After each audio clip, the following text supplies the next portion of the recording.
Praise the Lord. ஆண்டவர் இரட்சகருமாக இயேசு கிறிஸ்துவின் நாமத்தில் உங்களை வாழ்த்துகிறேன். சேனைகளின் கர்த்தர் நம்மோடு கூட இருக்கிறார். பிரியமானவர்களே, ஒவ்வொரு வாரத்தினுடைய இறுதி நாளிலும், அதாவது பரிசுத்த ஓய்வு நாளில், நாம் ஆண்டவரை ஆராதிப்பதற்காக தேவன் முன்குறித்த அந்த நாளில் நம்ம எல்லோரும் சேர்ந்து கர்த்தரை ஆராதிக்கிறோம். ஆனால் இது எவ்வளவு முக்கியமானது என்பது அநேகருக்கு தெரியவில்லை. அநேகர் அந்த காரியங்களை இழந்து போய்விடுகிறோம். ஏசாயா சொல்கிறார், கர்த்தருடைய நாளை மனமகிழ்ச்சி நாள் என்றும், அந்த கர்த்தருடைய நாளை பரிசுத்த நாள் என்றும் நீ எண்ணுவாயானால் இந்த உலகத்தின் உயர்ந்த இடத்திலே உன்னை ஏறி இருக்க பண்ணுவேன். ஏன் கர்த்தருடைய ஆலயத்துக்கும் ஆராதனைக்கும் அவ்வளவு முக்கியத்துவம் கொடுக்க வேண்டும்?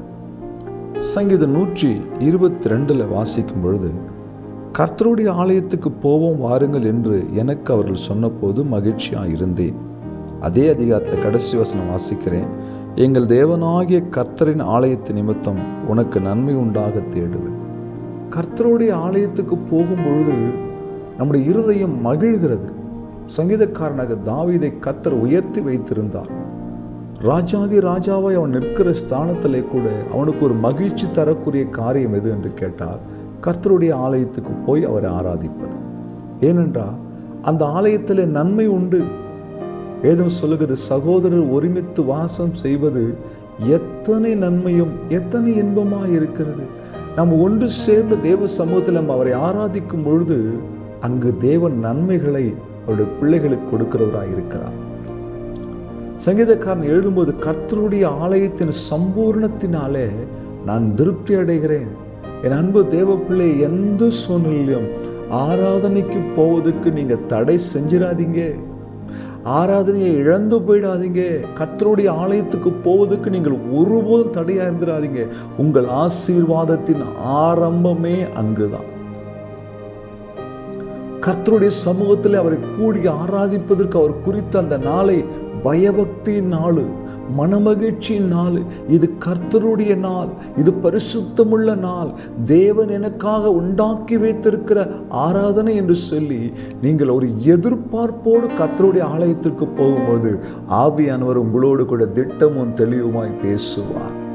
கர்த்தருடைய ஆலயம் உங்களை உருவாக்கும், உங்களை எச்சரிக்கும், உங்களை ஆறுதல் படுத்தும், உங்கள் கண்ணீரை துடைக்கும், உங்கள் சந்தேகத்திற்கு பதில் கொடுக்கும், உங்கள் இருதயத்தை குளிர பண்ணும், உங்களை பலப்படுத்தும், சத்துருவை இழுத்து நிற்க உங்களை ஆயத்தப்படுத்துகிற ஒரு யுத்த காலமாய் கர்த்தருடைய ஆராதனை கூடம் இருக்கிறது.